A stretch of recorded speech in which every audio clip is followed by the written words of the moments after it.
Hey everybody, it's Master Gallengeist here, bringing you my review for Captain America Symbol of Truth Issue 1. And I overall really enjoyed this one. There was one bit that kind of confused me of how we kind of got to that certain point, but overall I think this was a strong setup issue for Sam's Captain America run that we're going to be getting with this.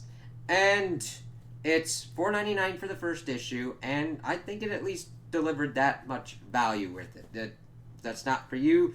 That's all right. Certain other issue ones have also been higher, and of course, this is usually what number ones have been with Marvel for a little bit that I've been at least collecting them. But I like this because it got pretty much right into the action. We then get at least a little bit of setup of what Sam's kind of doing, at least for this kind of story that we're going forward, and also setting up our antagonist for Sam through this, which I'm interested to see because I have not heard of, well, I don't know much about this character, and it'll be kind of cool to see more of this going on. So, we start off and we see that Sam and Joaquin, which I'm glad that they brought Joaquin back as Falcon, are in like the American Southwest. They're going after this train because we see that they've got supposedly super soldier serum on the train, and that is just really nice. I mean, I really like the artwork. It really does a good job of showcasing Sam and Joaquin. And in this one, you see that Sam is drawn more in line with looking like Anthony Mackie from the MCU, which works. Like, I don't have that much of a problem with it. Different artists have different interpretations with the characters, and I'm just like, all right, this is pretty good right here. Just like that. And of course, when we get into different action bits, they're pretty snappy and pretty awesome as well. So they're pretty much getting onto the train. We see that Joaquin's pretty much making small talk, trying to see, like, hey, how's Misty doing? Because they evidently got the intel from her. And Sam's just like, she's doing well. Joaquin's like, yeah, you're both married to the job, so you'd be a pretty good couple. And then, of course, Joaquin is running kind of, I don't know how you, like, ops, like, tactical and stuff going, and, like, doesn't look like there's no sign of the component, just parts for a wind farm, it looks like. And then Sam's like, hey, there's activity at 3 o'clock, and he pretty much gets bashed in by, like, fire coming in from, like, this group coming at him. It's like, holy crap. So then they start fighting him, and the thing is, they start losing their long-range comms, and Joaquin makes the whole kind of thing of, like, he hates mosquitoes, so he's going to try and, like, take them out in the skies of what he can. So Sam, of course, is like, hey, we're not the only ones looking for this component for the super soldier serum. He's going to be sending a package his way, and Falcon's got the stuff that he can use to, like, scan the dude, and he gets a hit of Harvey Madsen, and that he's just a typical merc with no affiliation. And that since this was like a dead zone, this would be a perfect kind of place for ambush. And then, of course, one of the mercs gets a lock on with a missile, and Sam decides to get in the way of it to save Joaquin, as we then see that Sam's knocked out for a bit, and then we switch over to earlier in Harlem as, Sam and Misty are pretty much having, pretty much, like, you'd pretty much term it a date, but they're just pretty much getting back and understanding each other. And you can really kind of see the more kind of similarities of them going for the kind of Anthony Mackie kind of look for Sam throughout this kind of story that we got going on here. As they're comparing which places have the better kind of, like, food, this one thing about, like, fried chicken, others of, like, chicken sandwiches and all that kind of stuff, and how as they were growing up, they were pretty much like one train stop between them. And it's really kind of funny to see him, like, getting closer by, like, figuring out different kind of landmarks that they would do, like, food-wise, or, like, movies, shopping, the Apollo, all that kind of stuff that you would really kind of get to, like, get to know a person. Like, oh, yeah, I know that food place, or that food place, or, like, somebody would say, this is good, or that's good.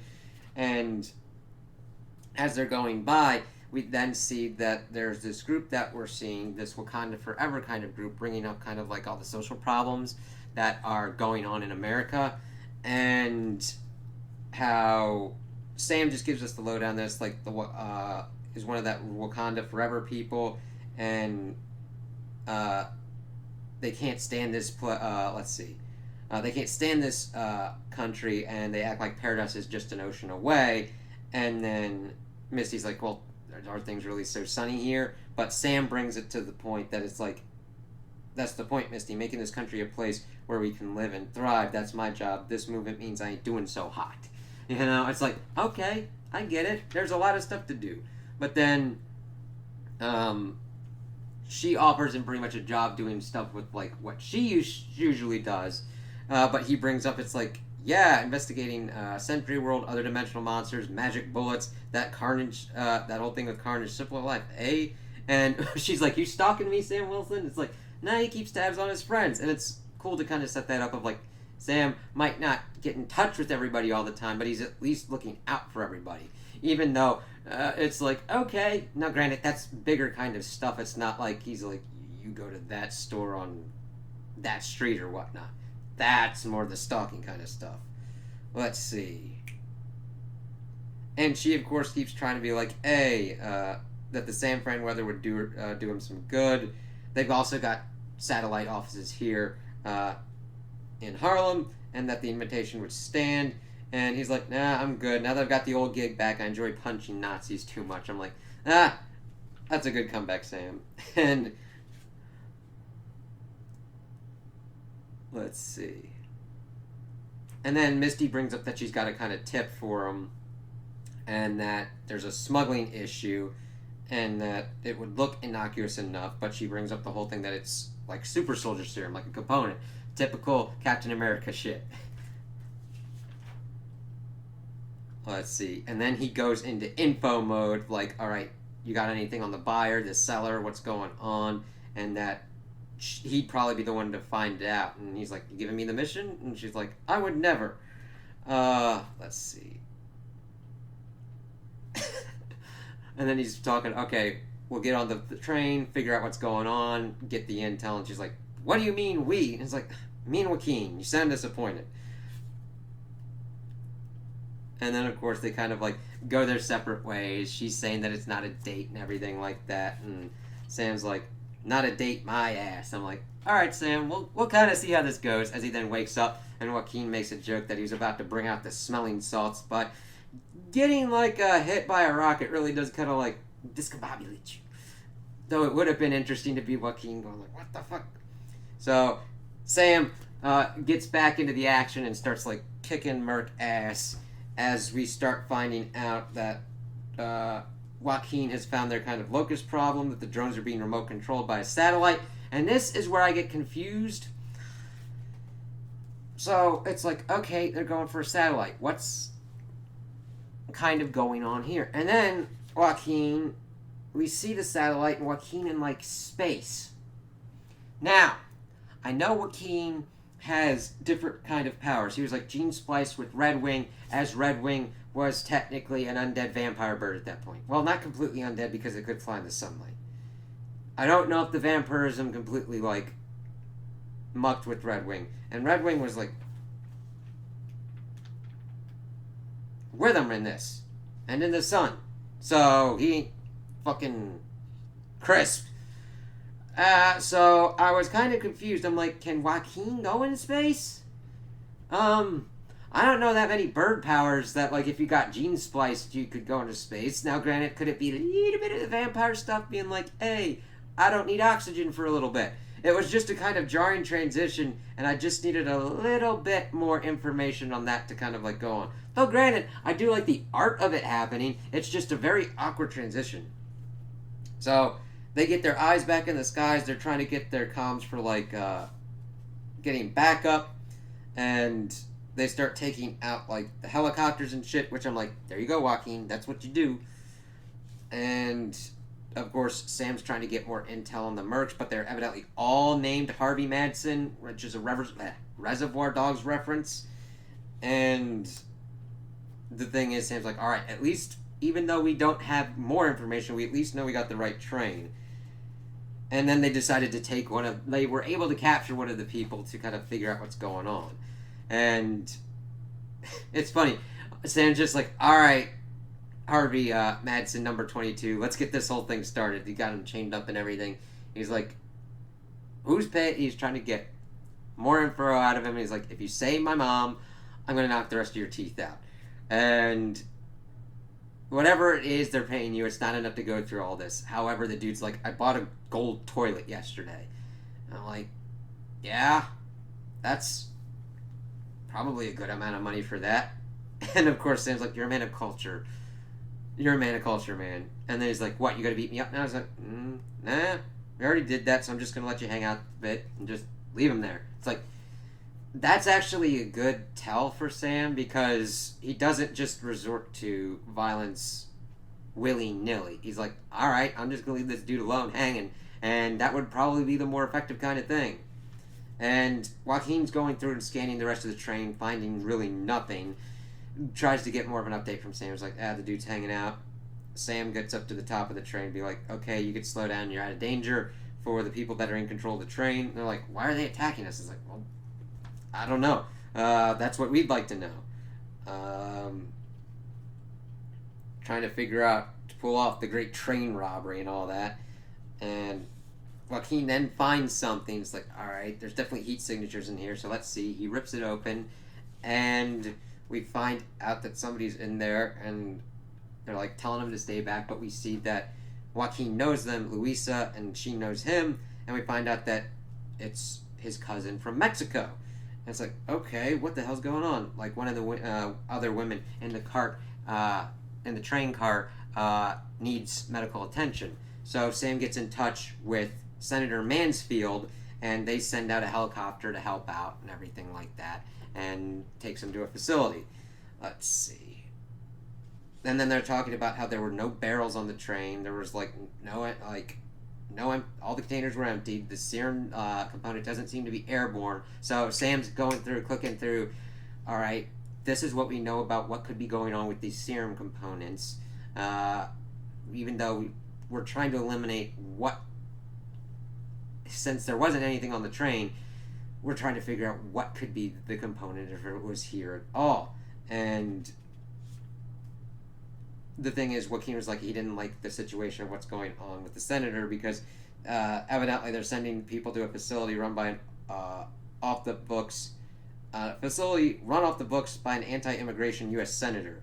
And Sam's like, oh, this is about your cousin. And it's, of course, giving him flashbacks to when he was taken to a kind of, well, not run, I don't know, was it run by a senator? But it was like how he was taken and then experimented on. And Sam's like, just go with them. You can make sure she's safe. And then he's like, thanks, Cap. And then we just see Joaquin fly off to look after his cousin. And it's like, all right, cool. And then we get a last parting shot with Sam and Red Wing. And it's like, that's pretty cool. So we shift over to the last bit, which is the Cumberland Federal Correctional Institute. And we see somebody, it's Rumlow, Crossbones, watching a baseball game, and someone is like, hey, you got a visitor. And he's like, I'm watching the game, I don't give a crap. And then the person gets fucked, who's like, pretty much told the person to scram, is like, screams. And then we see that the White Wolf pops up, and that's actually a really kind of cool, come on, light, a really kind of cool shot there, just to kind of like showcase how he looks, how he dresses, and how he kind of presents himself. Because I don't know that much about the White Wolf, other than he seems to be tactically shrewd as we're kind of going through this, and he's going to be the one kind of factoring in most of the time. And he pretty much introduces himself to Rumlow, that he's called White Wolf to both his allies and his enemies. And then he's like, you can call me Hunter. And you're like, what do you hunt? Money mostly, but I've recently gotten into pharmaceuticals. It's like, okay. And he's like, I don't have seed money for your like startup or what. And he's like, this ain't no startup. And he's like, you break me out or something? Because I don't need help for that. And it's like, what are you doing here? It's like, I was watching the game. So he pretty much is in control of this facility. I mean, granted, he's still in it, but he's kind of running it. And that the White Wolf thinks that this is a waste of his abilities. And he's like, alright then, whatever you're selling I'm not interested in. But he calls him out and says he thinks he's bored. and saying, "What if I told you I was going to overthrow a country?" And like Rumlow's, "All right, keep going," and that he's already started. Think of the White Wolf as a chess, not checkers kind of guy.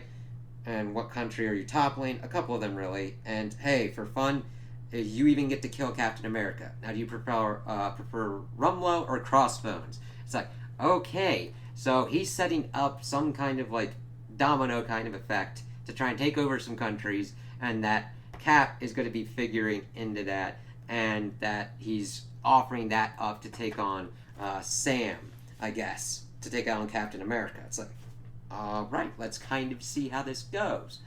So, overall, I think this did a pretty good job of showcasing a kind of interesting story to get Sam back into the Cap kind of flair.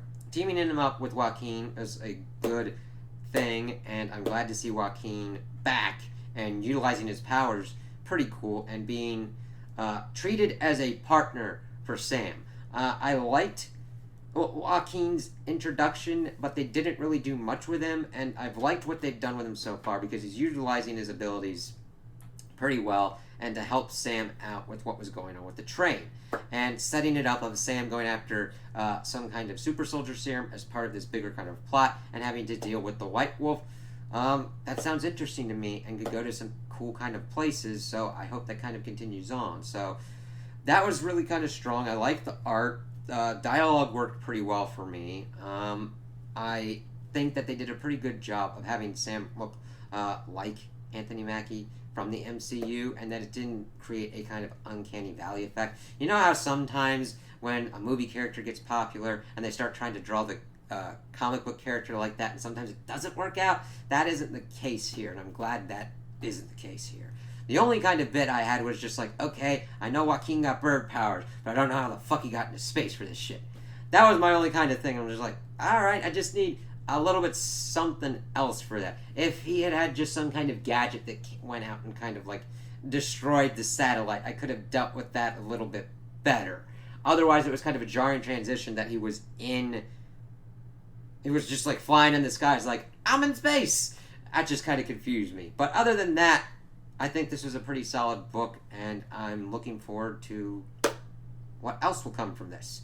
And the thing is, if this works out and Steve's Captain America issue works out as well, I might be doing 2 Cap series reviews with that, even though I would kind of like to find out what Peter Parker did in York, Pennsylvania. I did at one point have Sam's Captain America and Steve's Captain America, that was going along with like the whole Hydra Cap thing, so it would be nice to see it without that kind of stuff going on, as they're just doing their own things and eventually helping each other out when the need arises. So those are my opinions on the issue. Tell me what you guys think in the comments below. If you liked it, if you didn't like it, if you agree with me, if you disagree with me. Also like and subscribe, and I hope you have a good day.